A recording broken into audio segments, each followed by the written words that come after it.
Hello guys, I am Hitesh Tripathi and this is a tutorial video for problem D distinct trio, you can say, okay. And in this video we will discuss the approach, then after the code of the solution, okay.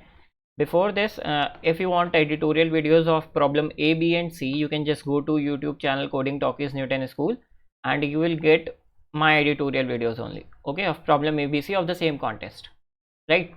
Okay, so before discussing problem D tutorial, let me just tell you some things about Newton School. As we all know that this is an e-learning platform and they have some amazing courses for you.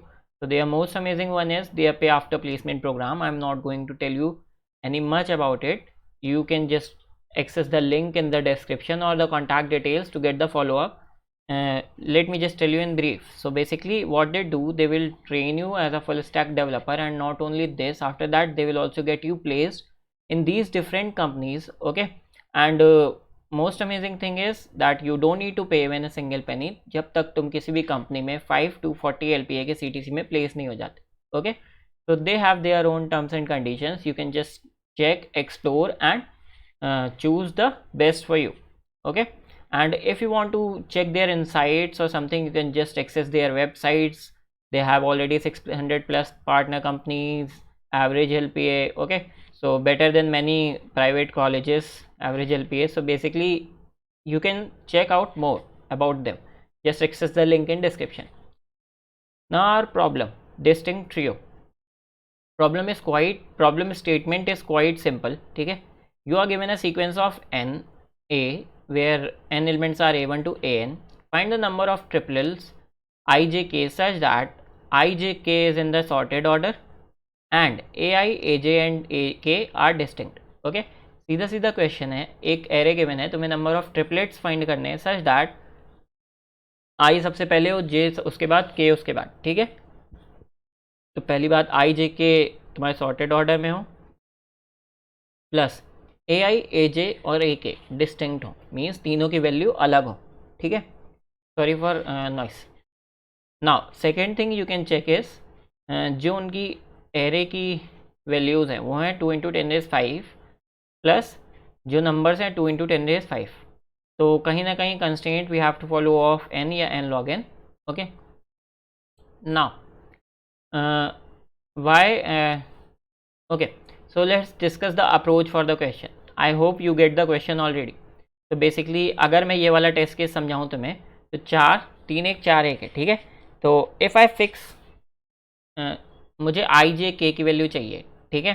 तो obviously अगर मैं आई को यहाँ से start करूँगा या फिर let's just say कि मैं जे को फिक्स कर लेता हूँ, ठीक है। अब इस जे के लिए मुझे कितने आई इसके लेफ्ट में मिल सकते हैं और कितने के इसके राइट में मिल सकते हैं, अगर मैं वो निकाल लूँ तो let me just draw it here, ठीक है। ओके, तो what I am saying is, अगर मेरे पास ये नंबर्स हैं A1 A2 A3 A4 A5, ठीक है। अगर मैं सपोज कर लूँ कि ये जे है राइट नाउ, तो मैं इसको फिक्स कर दिया, ठीक है। अब मैं कितने नंबर ऑफ एलिमेंट्स उसके राइट में हैं जो आई हो सकते हैं, कितने उसके लेफ्ट राइट में हैं जो के हो सकते हैं, सॉरी लेफ्ट एंड राइट। तो मुझे अगर ये पता चल गया तो मैं सिंपली इस जे के लिए और पर्टिकुलर जे के लिए कैसे आंसर निकाल सकता हूँ, आई क्रॉस के, ओके आई क्रॉस के, राइट, फाइन। तो I don't know why it's happening, let's just forget it. अब मैं जे को कहाँ ले आऊँगा, अब मैं जे को यहाँ ले आऊँगा, फिर मैं जे को यहाँ सब जगह इटरेट कर लूँगा और जे को फिक्स कर सकता हूँ, ठीक है। तो काइंड ऑफ जब भी ट्रिपलेट्स वाले क्वेश्चंस बहुत स्टैंडर्ड होते हैं, जब भी आते हैं तो तुम्हें एक दो स्ट्रैटेजी होती हैं वो फॉलो करनी होती हैं, ठीक है। काफ़ी बार इस पर ग्राफ्स भी लग जाते हैं, BFS वगैरह, ठीक है। तो काफ़ी सारे मेथड्स होते हैं that we will discuss in some separate video. इसमें हम एक पर्टिकुलर अप्रोच फॉलो करने वाले हैं, क्यों, क्योंकि वो अप्रोच काइंड ऑफ डिफरेंट है थोड़ी सी, ठीक है, फाइन। तो इस तरह हम कभी भी जे को फिक्स करके, तो एक अप्रोच ट्रिपलेट्स वाले क्वेश्चन को ये भी सॉल्व करने की होती है कि तुम किसी एक एलिमेंट को, मोस्ट प्रोबेबली मिडिल वाले एलिमेंट को फिक्स करो और उसके लिए आई और के की वैल्यू निकालने की कोई तरीका है, ये देखो, सम बाइनरी सर्च और समथिंग, या priority queue, priority based ordered set something, ठीक है, प्री BDS समटाइम्स और समथिंग, ऐसा कुछ फाइंड आउट करने की कोशिश करो कि कुछ लग सकता है या नहीं, ठीक है। इस वीडियो में हम ये सब नहीं देखने वाले ऑब्वियसली, मैं एक सिंपल स्ट्रैटेजी बता रहा हूँ। उसके बाद अब ये तो हो गई बात यहाँ की, ठीक है। अब क्वेश्चन एक बार ध्यान से पढ़ते हैं। क्वेश्चन में हमें फाइंड आउट क्या करना है, हमें ऐसे ट्रिपलेट्स चाहिए जिसमें आई जे के की वैल्यू डिस्टिंक्ट हो और सॉर्टेड ऑर्डर में हो, और ए आई जे के की वैल्यू डिस्टिंक्ट हो, ठीक है। तो क्या हम इस क्वेश्चन की स्टेटमेंट को थोड़ा इंटरप्रेट कर सकते हैं? अब हमें ये देखना है। तो basically what we conditions we have, first and second.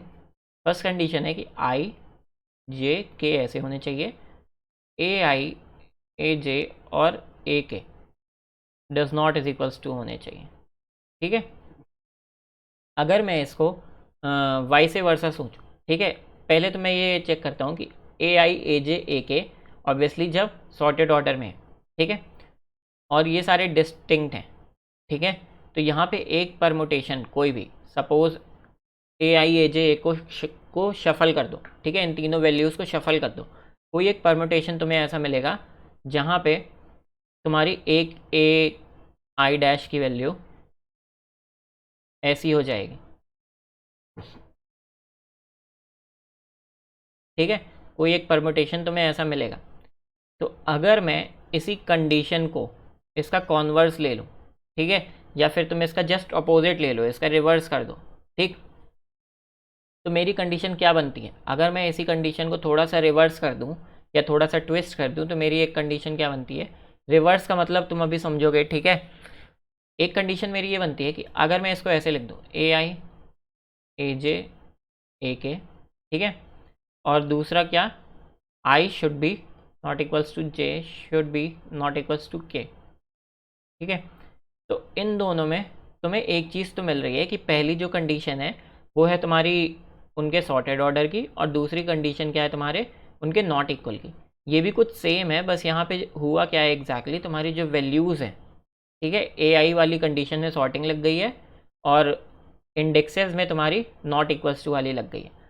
अब बेसिकली इस वीडियो से तुम्हें यही पता चलता है कि इस तरह तुम कंडीशन ट्विस्ट कर सकते हो, कॉन्वर्स या फिर रिवर्स ले सकते हो, ठीक है।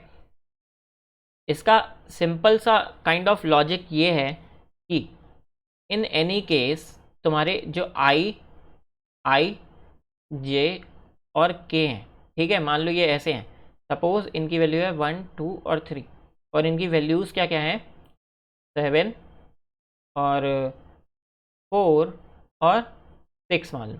तो इसका कोई एक परमुटेशन एग्जिस्ट करता है, मैं इसको एक बार प्रूफ करके दिखाता हूँ तुम्हें, ठीक है। तो इसका एक प्रूफ लेते हैं, आई जे, ये पहली वाली कंडीशन है, आई जे के, तो 1 2 और 3 ये इंडेक्सेस हैं इसके, ठीक है, जो कि ऑलवेज डिस्टिंक्ट होंगे अगर मेरी वैल्यूज़ डिफरेंट हैं, ठीक है। दूसरी कंडीशन क्या है कि उसकी वैल्यूज़ डिफरेंट है, वैल्यूज़ डिफरेंट, ठीक है। तो मैं इसकी वैल्यूज़ डिफरेंट लेता हूँ, तो 7 मान लो, 6 मान लो और 2 मान लो, ठीक है। तो इसका कहीं ना कहीं कोई एक परमुटेशन है, इसका एक कोई ना कोई परमुटेशन है सच दैट 2 6 7 इनका सॉर्टेड ऑर्डर है, ठीक है। बट उस केस में मेरे जो ये 1 2 3 हैं ये क्या हो जाएंगे, परम्यूट हो जाएंगे, अब ये सॉर्टेड ऑर्डर में नहीं बचेंगे।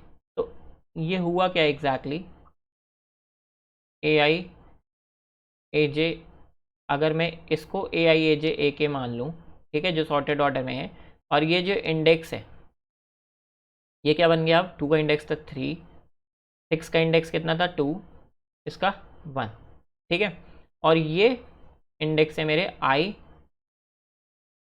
मान लो इंडेक्सेस हैं और इसमें वैल्यू लगी है डिफरेंट, ठीक है, जो कि हमेशा डिफरेंट ही होंगे अगर वैल्यूज़ मेरी सॉर्टेड ऑर्डर में।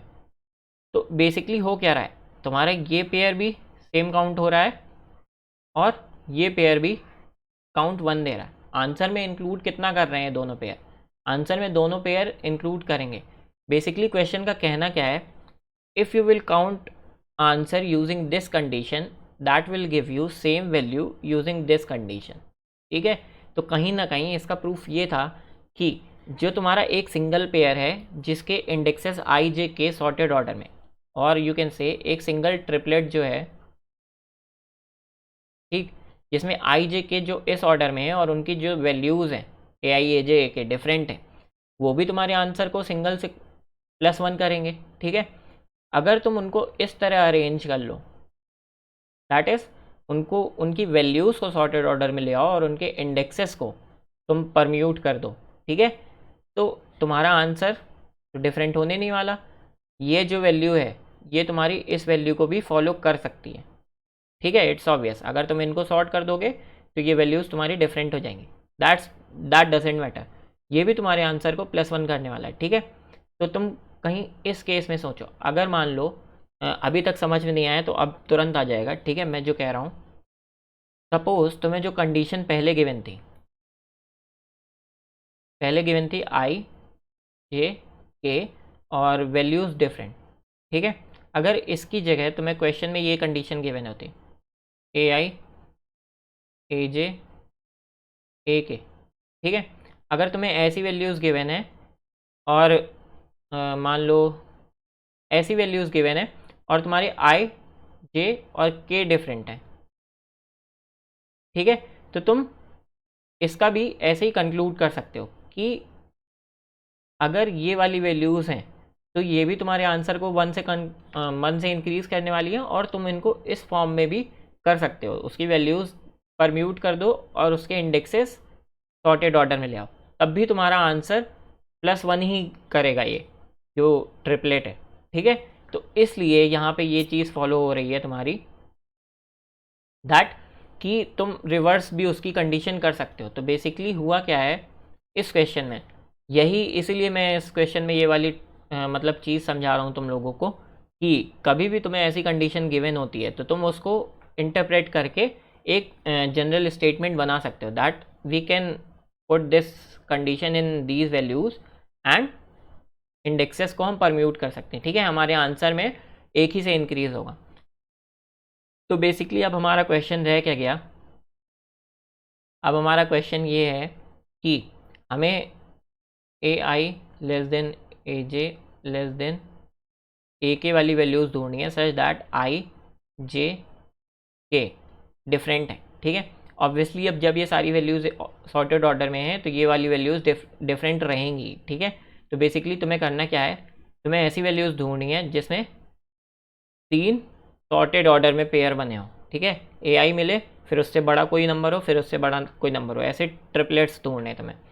तो अब मैं अप्रोच ऐसे वैल्यूज़ ऐसे क्वेश्चंस की पहले ही बता चुका हूँ। तुम्हें करना क्या है, जे को फिक्स करते जाओ। ठीक है, यहाँ पे आए, जे को फिक्स किया, इस जे के लिए कितने इंडेक्स आई ऐसे हैं जो इससे छोटे हैं और कितने इंडेक्स के ऐसे हैं जो इससे बड़ी हैं जिनकी वैल्यूज़। ठीक है, ये निकालो और उसके बाद सिंपली इन दोनों का मल्टीप्लाई, इसका काउंट इसके काउंट का मल्टीप्लाई। ठीक है, कोड शो करता हूँ मैं, अगर तुम्हें कंडीशन में अभी भी कहीं पे डाउट है, ठीक है, you can ask me in comment section, मैं थोड़ा सा और समझाने की ब्रीफ में कोशिश करूँगा।